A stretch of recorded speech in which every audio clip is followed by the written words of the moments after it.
And welcome everybody, it's Dan. Hope you're well today. We are live. Welcome to the Business Growth Show. So I think this might be the second Business Growth Show we've had this week, but we are very focused on business, let's face it.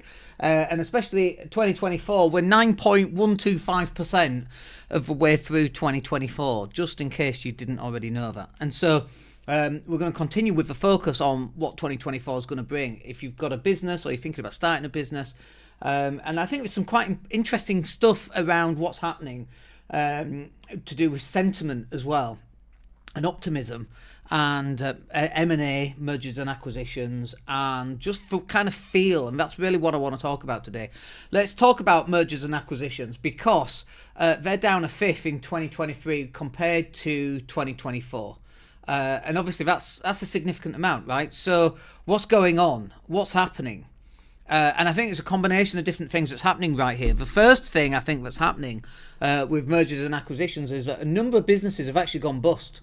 And that happened a lot in 2023. It happened a lot in 2022. But because there's a knock-on effect, and we're going to talk about this lag time in the next topic as well, because I think there's definitely this lag time going on. But there's businesses are going to the wall, so they've gone bust. And what tends to happen with a business owner is they have this optimism that no, we'll get through it, it'll all be fine. And at first you go slowly, you go bust really slowly, and then bang, you go bust really, really quick. The website doesn't go down, but your business is bust, and people kind of don't know about it, and so those opportunities have gone. Right, so I think that some businesses have gone to the wall very, very very, very slowly, and then very, very quickly. And so M&A is down, mergers and acquisitions is down for that reason. And also, other businesses that are looking at buying them, they've also not got the cash that they once had. And then they're looking at these businesses that are kind of going bust, and there's not enough economies of scale, because one of the reasons why you buy, if you're a hairdresser and you go out and buy 10 hairdressers, is that you only have to market once. You only need one accountant. You only need one supplier relationship rather than 10 different supplier relationships or 10 accountants. So you get these economies of scale. And there's just not enough in there because people have put the wallets back in the pocket and they're not spending anymore. And so this is just a knock-on effect of what's going out there in the marketplace, in retail, in businesses, and in all of that kind of thing. And, we feel it as well, by the way. We are not immune to it because our clients, if their customers don't buy, our clients then can't afford our services. And so we feel that as well. And we've definitely noticed a shift in our type of clients that we have, and also the type of sales that they've got going through. And in their marketplace has changed drastically as well. And there's a lot of people right now just kind of treading water, hoping and praying for the best. But that kind of nicely moves me on to lag time as well, because there is a lag time right now. So those companies that are kind of treading water and holding on for the best, they are treading water, and at some point they're going to run out of energy and they're going to go bust. If they're going to run out of money, they're going to go bust. Their suppliers are going to run out of patience, they're going to take them to court, and they're going to go bust, right? So you're going to have all these different things going on. So there is a lag time. It's like if you're steering the oil tanker and you want to turn left, you got to turn left 25 miles ago, right? A good, maybe yesterday, I don't know how long it is, but if you're an oil tanker, you got to really plan this out over the long term. And I think for businesses, what happens is they're going through this right now, and then let's just say optimism increases and consumers start spending more money. In order for businesses to catch up, there's this whole massive thing that they've got to get through with paying suppliers and paying employees and paying tax, for example. And the HMRC don't wait for anybody, let's face it, they're not the nicest of people, are they? Nor are anybody who works for a council, quite frankly. If you work for a council, you should be ashamed of yourself, Leeds City Council, talking to you, of course.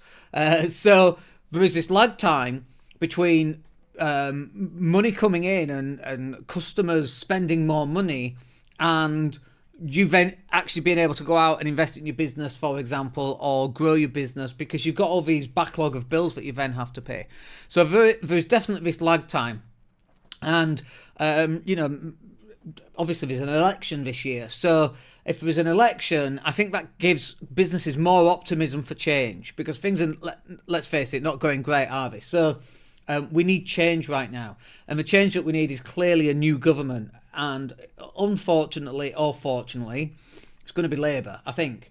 But fortunately as well, it won't be Tories, because after 14 years of not being able to get a dentist appointment, for example, people have just had enough, right? And so I think some of this optimism will come. Now, the markets don't like Labour, they prefer Tories, but I think even on this one, the markets will rejoice for some time until Labour get in, and then obviously people start moaning, and the press is very right-wing. But I think there'll be an optimism there, like it was when Blair got in back in 96 or 97, whenever that was, 97 I think.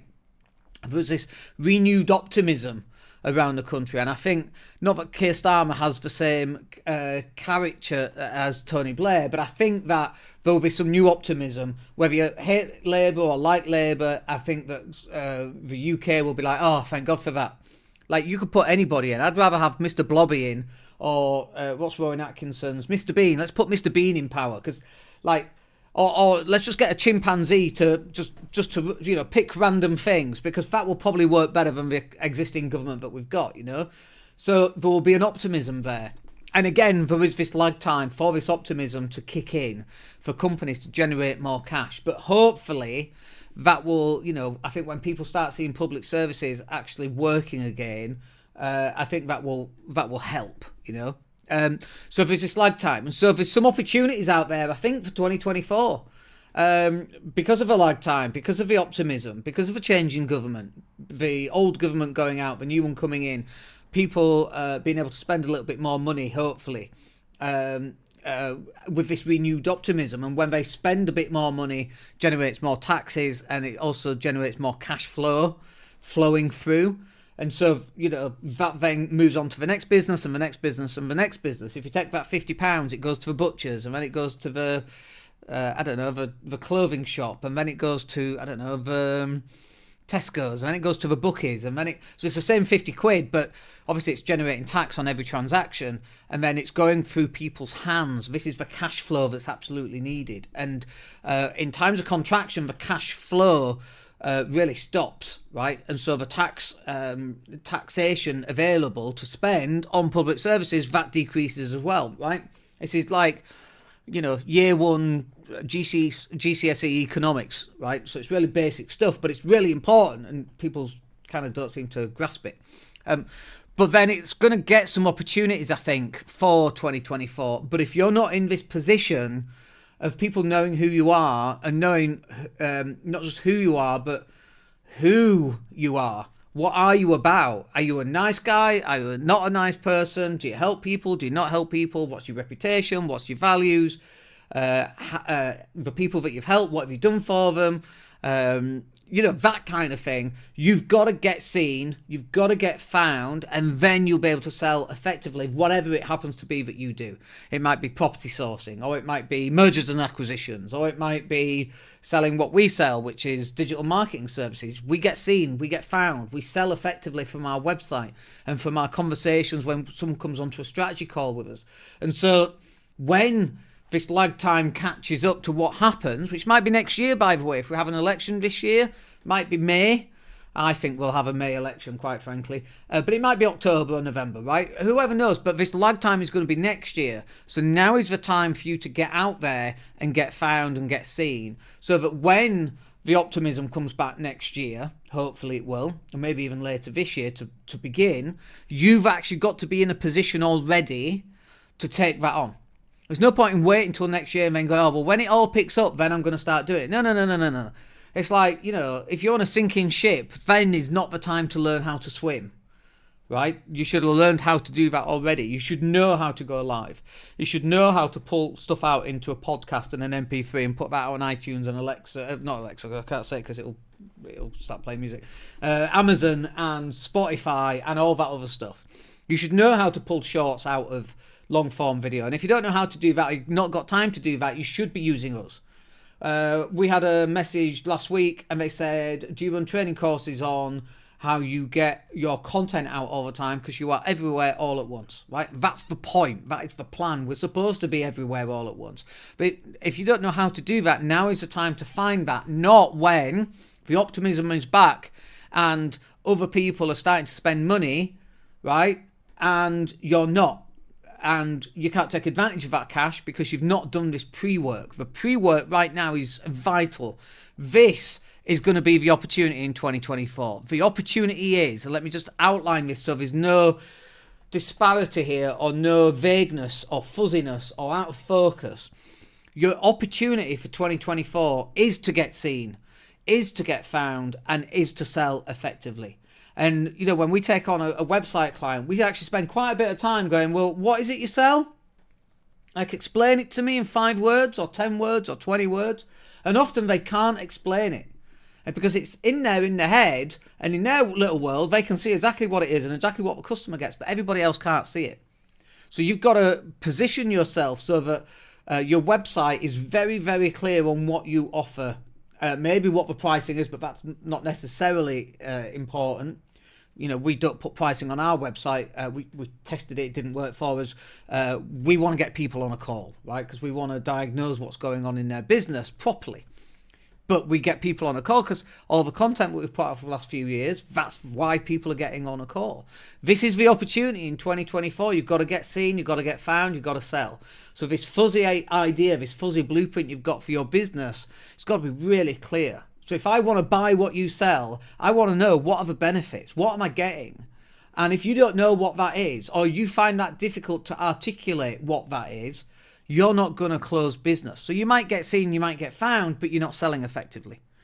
Okay? And then other people, they can sell effectively, but they're not getting seen and they're not getting found.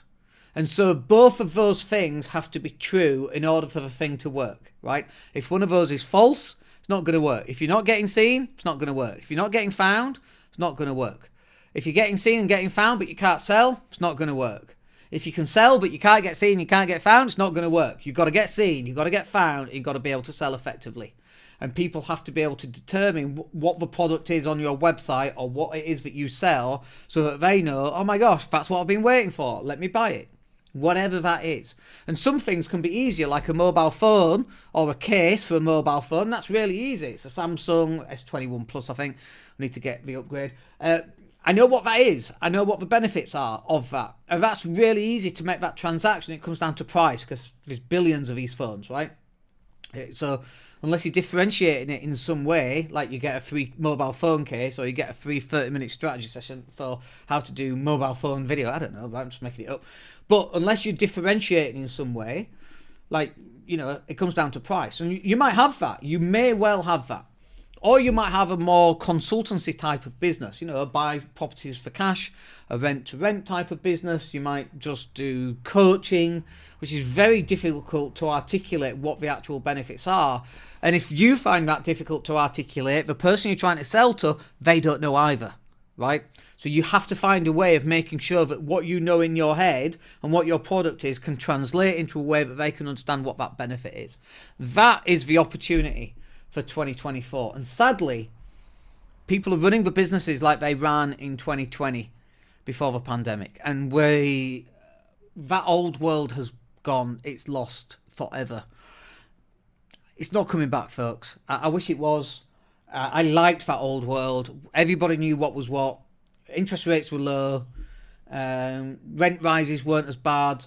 Energy prices weren't as bad. People going to the wall weren't as bad. You know, it was good. And I think we've probably peaked as a UK society. Sadly, it has to be said. 2012 and the London Olympics probably was when we peaked as a society, frankly. And it's like, well, what do you do about that? There's not a lot that you or I can do about that. You know, we're not in power. We don't have any power to change any of that. And actually, I think that as business owners and business people, we've got a greater opportunity to change our personal financial network. There's not a lot we're going to be able to do with the UK, sadly. Unless, and I kind of don't get this, unless you become a millionaire or a billionaire, you buy up some properties in the city centre, you have shelters for homeless upstairs, and you have training that's free of charge or paid for by the council, and you deliver it.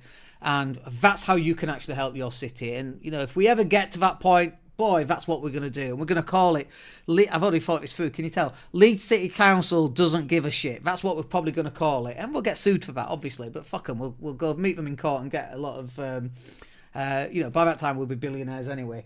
And we'll get a lot of press inches for that. Paper space in for that. But whether that happens or not, who on earth knows?